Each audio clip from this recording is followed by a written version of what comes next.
à tous, je suis ravie de vous retrouver dans cette nouvelle vidéo livresque. Cette fois-ci, ça faisait un moment que j'en avais pas fait et vous avez été quand même pas mal à m'en demander une, donc la voici. Aujourd'hui, je vous retrouve pour mon bilan lecture 2021 plus les derniers rachats livres de 2021 qui se retrouvent du coup dans ma pile à lire de cette année puisque je ne les ai pas encore lus.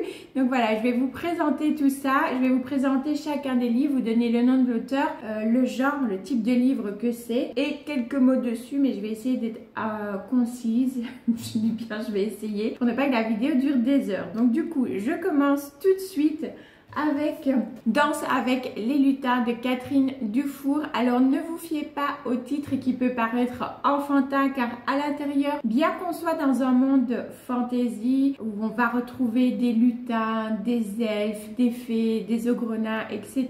Eh bien l'autrice ici aborde pas mal de sujets qui sont lourds, graves comme le racisme, l'endoctrinement de jeunes pour les mener à la guerre, si vous voyez ce que je veux dire.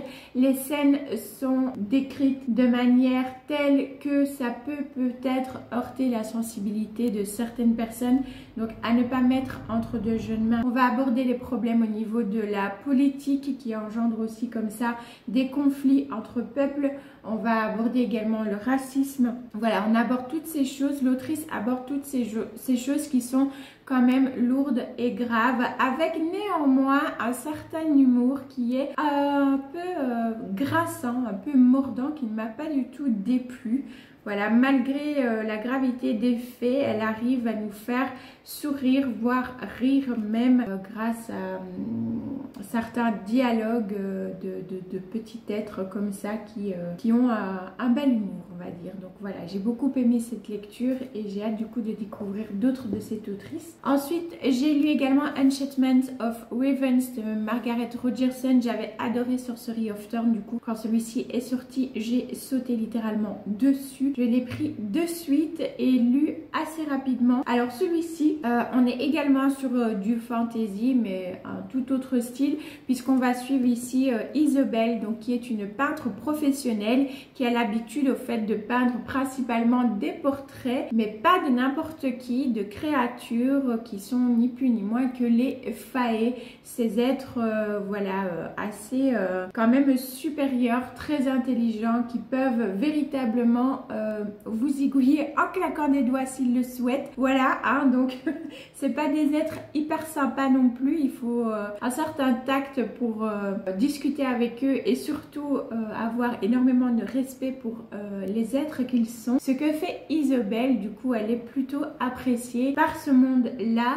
Elle va du coup à un moment donné devoir peindre le portrait du prince d'automne, donc de Corneille, mais ça va pas se passer comme prévu puisqu'elle va faire une gravissime erreur qui peut les mener tous deux à leur perte, et de là il va y avoir voilà, une aventure avec une petite pointe de romance qui était plutôt pas mal. Ensuite, j'ai lu également Vampiria, la cour des ténèbres. Honte à moi, je n'ai pas encore lu le 2. Catastrophe, ça va arriver hein, mais voilà, je ne l'ai pas encore lu, mais en tout cas celui-ci j'ai beaucoup aimé. Ici on est plutôt sur une uchronie, donc c'est basé un petit peu de faits historiques, notamment de l'époque au fait de Louis XIV, du roi Soleil, qui est complètement retransformée, retranscrite avec bien un univers plutôt vampirique, puisque bien ici Louis XIV va se transformer en vampire et pouvoir ainsi régner éternellement sur les différents territoires qui vont former le royaume de la Vampiria. Vous avez bien évidemment chaque fois les nobles et le petit peuple. Une jeune fille du petit peuple va se retrouver malgré elle dans la fameuse et prestigieuse école qui forme bien les nobles pour leur entrée à la cour. Je vous en dis pas plus que ça pour ne pas vous spoiler, mais vraiment ici c'est plutôt pas mal. J'ai eu aussi quelques moments où j'ai ri avec un des personnages notamment qui a un humour aussi mordant si je puis dire.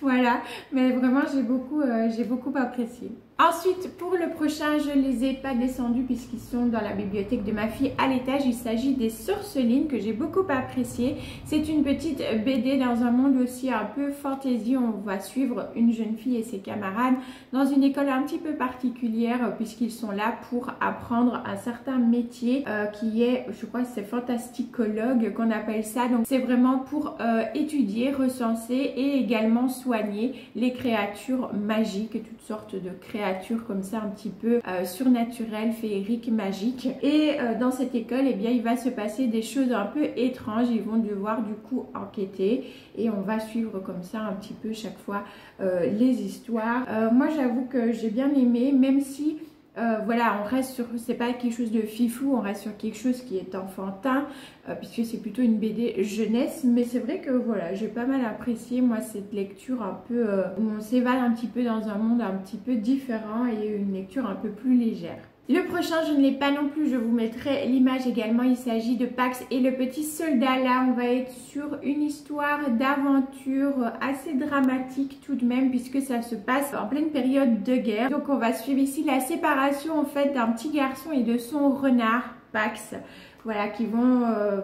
par la force des choses être séparés et ils vont tout faire l'un comme l'autre pour essayer de se retrouver, mais tout ne va pas se passer comme prévu, bien évidemment. Voilà, donc je vous en dis pas plus non plus, mais c'est une très belle histoire, un très beau roman qui pour moi est à lire. J'ai lu également de Wicked Deep, la malédiction des Swan Sisters. Donc là aussi on est sur plutôt du fantastique puisque bah voilà, c'est pas un monde imaginé, c'est voilà, un monde comme le nôtre on va dire, où dans une petite ville, la ville de Sparrow, eh bien, il y a une malédiction qui se répète depuis 200 ans.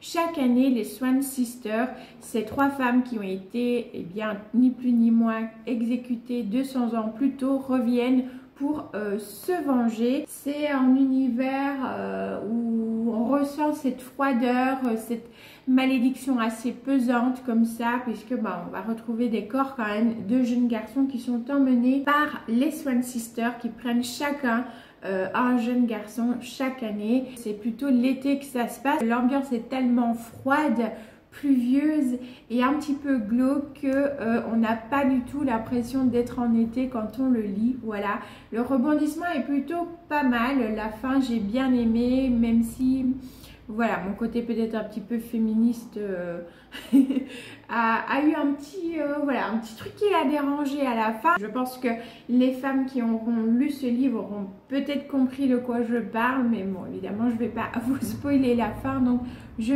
n'en dis pas plus, mais c'était vraiment une histoire plutôt pas mal. J'ai également lu Eleanor d'Holly Black. Là, on va être sur... Moi, j'appelle ça plutôt une fiction avec une petite pointe horrifique, mais c'est très léger. C'est quelque chose de creepy mais léger. Voilà, on n'est pas dans de l'horreur pure, loin de là d'ailleurs, puisqu'on va suivre trois jeunes enfants qui ont l'habitude de jouer un jeu. Il y a une espèce de poupée comme ça en porcelaine dans une vitrine qui va apparemment dire à l'un des enfants que il y a longtemps elle était une jeune fille, que la poupée a été fabriquée à partir de ses cendres et qu'elle veut absolument retourner avec les siens, et elle va dire aux enfants que voilà, les enfants doivent aller la ramener près des siens. Donc c'est une histoire de fiction un petit peu creepy avec cet esprit d'aventure, et puis je trouve que l'autrice a amené aussi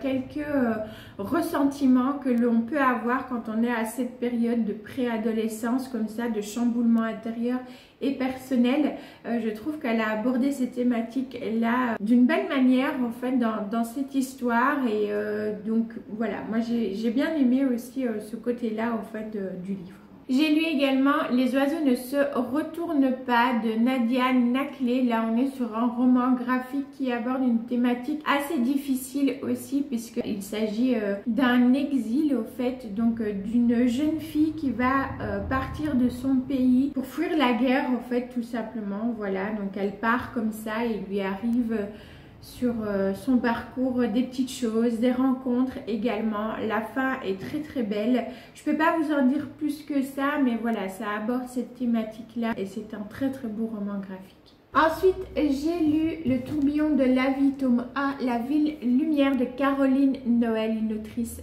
belge que j'ai pu du coup rencontrer avec grand plaisir. Si vous avez suivi mes précédentes vidéos, vous le savez, et j'ai beaucoup apprécié. Donc ici, on est sur une romance fantastique, mais c'est principalement un roman fantastique avec une présence assez forte d'une romance entre deux personnes, donc une jeune femme et un jeune homme qui n'est pas tout à fait ordinaire, voilà, donc je n'en dis pas plus, mais j'ai vraiment beaucoup aimé. Et c'est une grande surprise parce que pour ceux qui me suivent depuis un moment, vous savez que moi je déteste les romances, enfin c'est pas trop mon truc, hein, la romance, j'aime pas trop ça. Et là, malgré que la romance est très présente, ben, j'ai tout simplement adoré parce que c'est voilà, il y a tout cet univers fantastique, puis il y a ce côté dramatique aussi avec la fille de Pereira, j'ai oublié son prénom, d'Emilie, voilà, d'Emilie Pereira, qui est quand même atteinte d'une leucémie lymphoblastique, et donc du coup on suit aussi le parcours de cette petite fille comme ça dans sa maladie, les hospitalisations. Enfin, en fait, c'est très concret, c'est très réaliste. On n'est pas dans une romance. J'allais boire un verre au café du coin de la bibliothèque, je l'ai vu, je suis tombée amoureuse ou amoureux. Enfin voilà, on n'est pas du tout là-dedans. On est sur quelque chose de plus charnel aussi, hein, voilà, quelque chose de charnel dans les deux sens du terme d'ailleurs, voilà, quelque chose de plus concret, de plus passionnel au fait aussi, et vraiment dans un contexte très particulier avec ce monde fantastique qui entoure le tout.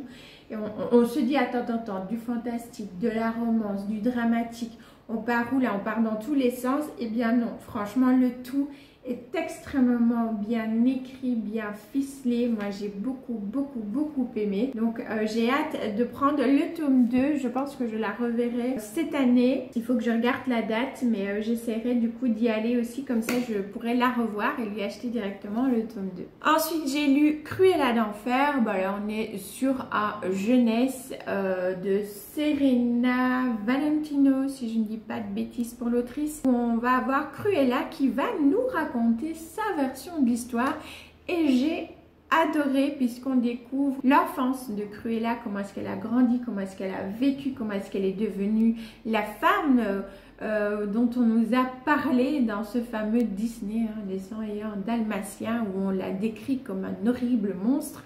Et bien là voilà, Cruella nous raconte sa version, son histoire à elle, son enfance, sa vie, et j'ai vraiment beaucoup aimé. Ensuite, j'ai lu aussi L'Exorciste de William Peter Blatty, et que vous dire, mais ça a été une de mes lectures favorites de 2021, si pas la lecture favorite vraiment, puisque bah, c'est déjà un de mes films d'horreur préférés. Et là, lorsque je l'ai lu, mais c'était encore pire que le film. Voilà, la lecture a été, je l'ai lu très vite, je l'ai dévoré tellement j'ai été plongée dedans. Mon Dieu, mais la façon dont c'est raconté, c'est juste incroyable. Enfin, moi j'ai adoré. Après, évidemment, si vous n'aimez pas les choses d'horreur, ça va bloquer, mais vu que moi j'aime beaucoup tout ce qui est thriller, horreur, etc. Bah voilà, et je voulais le lire depuis un moment, donc là j'étais très contente de pouvoir le lire. J'ai tellement adoré que je pense que je vais l'acheter pour l'avoir dans ma bibliothèque, pour avoir le loisir de le relire quand j'ai envie, parce que vraiment je l'ai dévoré, je crois que je l'ai lu en 2 jours, tellement j'ai été plongée dedans. Et il y a beaucoup plus de détails aussi du coup que dans le film, et vraiment je pense que c'est ma lecture favorite de 2021. Ensuite, j'ai lu La petite fille qui aimait Tom Gordon, donc de Stephen King. Pour moi, on n'est pas sur un roman horrifique, mais plutôt sur un thriller un petit peu horrifique. Voilà, il y a ce suspense que Stephen King arrive toujours à mettre dans ses thrillers un petit peu aussi psychologiques, hein. C'est ce que j'aime beaucoup avec Stephen King quand il part comme ça dans des thrillers. Il arrive à mettre une pointe horrifique, mais pas trop. Et puis il y a tout ce côté psychologique où on se dit mais est-ce que c'est vrai ou est-ce que c'est imaginé? Est-ce que le personnage devient fou? Est-ce qu'il imagine parce qu'il a peur, parce qu'il a de...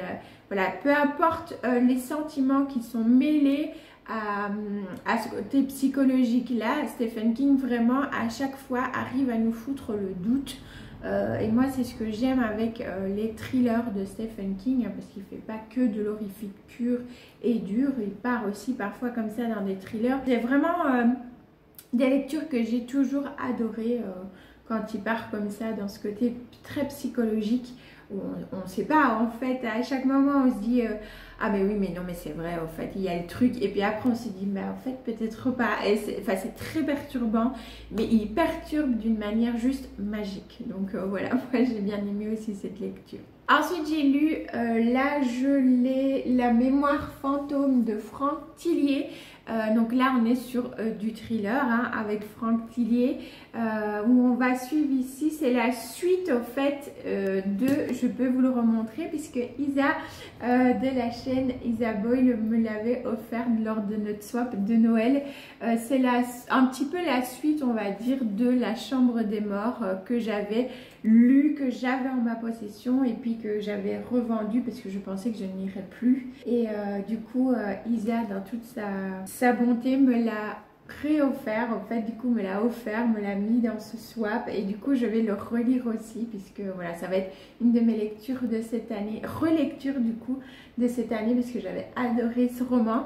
Donc voilà, ici La mémoire fantôme, ça va être un petit peu la suite mais d'une manière quand même différente hein. C'est voilà, mais on suit vraiment de nouveau le lieutenant donc qui est Lucie Hennebel, voilà, dans ce parcours où on veut savoir eh bien qui se cache derrière les initiales PR qui seront retrouvées gravées sur la main d'une jeune femme qui ne se souvient absolument plus de rien au bout de 4 minutes si je ne dis pas de bêtises.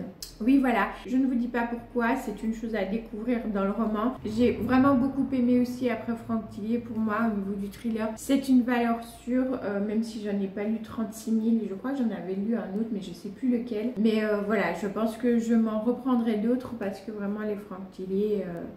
j'aime vraiment beaucoup, il arrive à mettre du suspense, de l'intrigue, des rebondissements qui arrivent assez régulièrement aussi, et du coup qui dynamise au fait la lecture. Donc moi j'aime vraiment beaucoup. J'ai fait également une autre lecture de Stephen King, c'est le Danse macabre à Celui qui garde le verre et autres nouvelles. Moi j'ai lu la nouvelle de Celui qui garde le verre. Donc on va suivre un homme qui va vivre dans la maison de sa famille, famille qui est décédée, hein, voilà. Et il y a eu tellement d'étranges choses qui se sont passées au fait dans cette maison. Et ce monsieur dont j'ai oublié le nom va retrouver un carnet au fait qui est écrit par, je crois que c'était son cousin, si je sais plus très bien.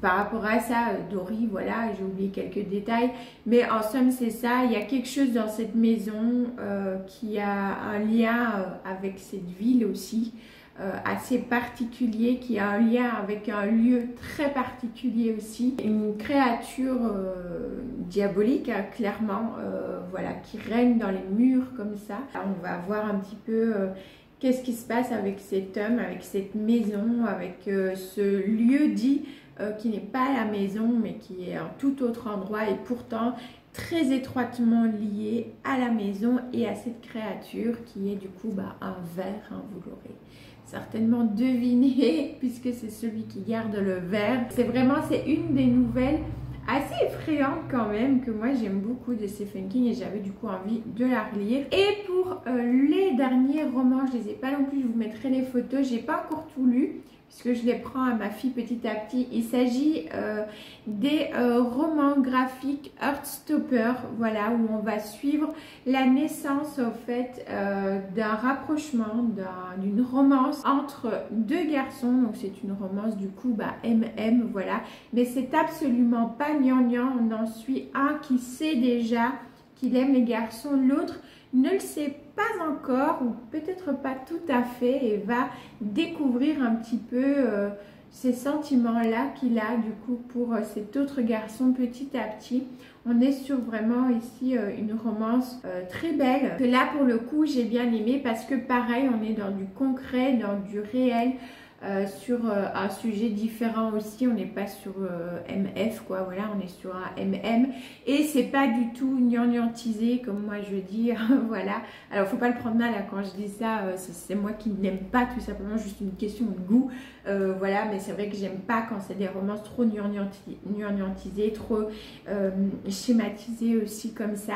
C'est pas le cas ici avec Heartstopper, c'est vraiment, c'est dans le concret, c'est très beau, vraiment très très beau. Je ne les ai pas encore fini donc ce sera pour cette année aussi les prochains. Du coup voilà pour mon bilan lecture 2021. Maintenant je vais vous montrer les livres que j'ai achetés. Donc celui-ci vous avez déjà vu, c'est le coffret de Stephen King, Le Fléau, le tome 1 et 2. Donc là on est clairement sur de l'horrifique, apocalyptique, post-apocalyptique avec Le Fléau. C'est pas à lire en ce moment si vous êtes très anxieux par rapport à ce qui se passe avec le fameux Coco, n'est-ce pas, pour pas dire le mot en entier, parce que là on part clairement sur un départ de grippe qui va un peu disséminer la planète, voilà. Donc si vous êtes sensible, c'est peut-être pas à lire pour vous en ce moment, mais voilà, moi j'ai très hâte du coup de les lire. Ensuite, je vous ai dit une relecture de cette année pour ma pile à lire, ce sera La Chambre des Morts de Franck Tillier. J'ai également Le Portrait du Mal de Graham Masterton que j'avais mis dans mon challenge de la crypte de jeudi, des livres de la crypte que je n'ai pas lu. J'ai clairement pas validé mon challenge cette année, ça a été fin d'année, là j'ai rien lu du tout, donc voilà, ça a été une catastrophe avec les fêtes, la fatigue et tout ça, mais bon, du coup je vais le lire cette année. Ensuite, il y a aussi Livre de sang de Clive Barker. Ça fait flipper aussi. Hein.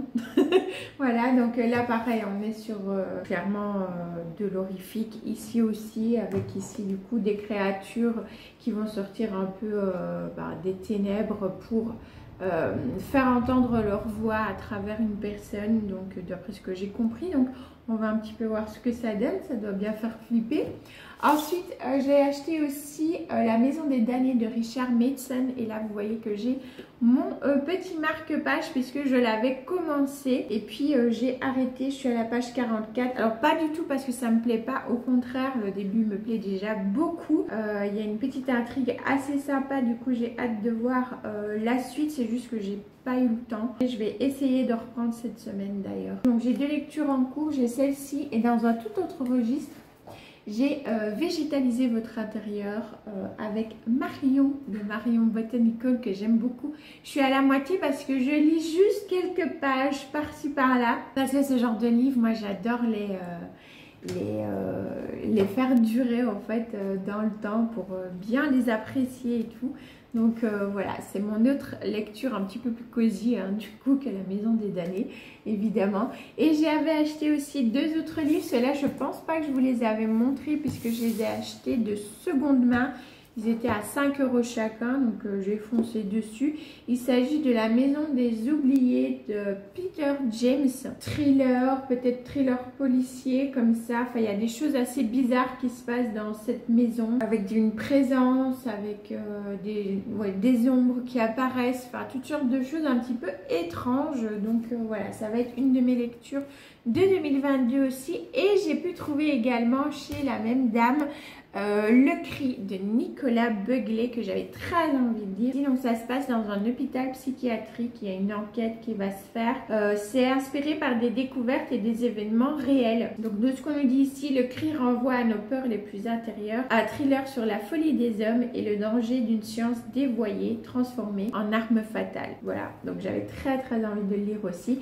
Je le lirai du coup cette année. Donc voilà, j'en ai terminé pour mon bilan lecture 2021 plus pile à lire début 2022. J'espère que cette vidéo aussi vous aura plu.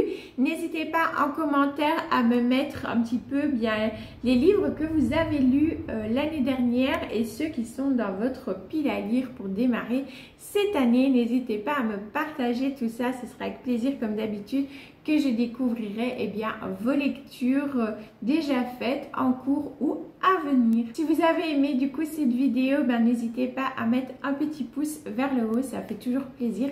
Et puis ça peut aider aussi ma toute petite chaîne, comme le fait de vous abonner si ce n'est pas encore déjà fait. Et comme d'habitude, que le cœur vous en dit et que le contenu vous plaît bien évidemment.